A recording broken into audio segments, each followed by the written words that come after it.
বুড়িগঙ্গা নদীর কিনারা ঘেঁষে গড়ে উঠেছে শত শত মানুষের বেঁচে থাকার নিত্য নতুন ব্যবসা বা জীবিকা নির্বাহের মাধ্যম।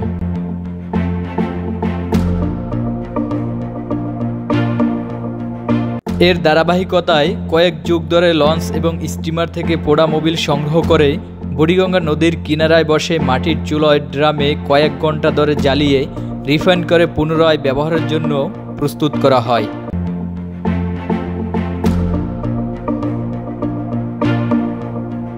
রিফাইন করা বা ব্যবহার করা মোবিল আগুনে পুড়িয়ে বিক্রি ও অন্যান্য কাজে ব্যবহারের জন্য উপযোগী করে তোলা হয়।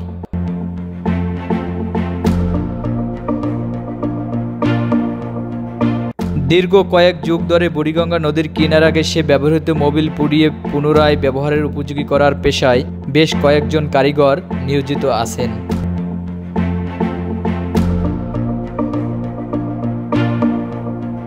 বুড়িগঙ্গা নদীকে বলা হয় ঢাকার প্রাণ কেন্দ্র।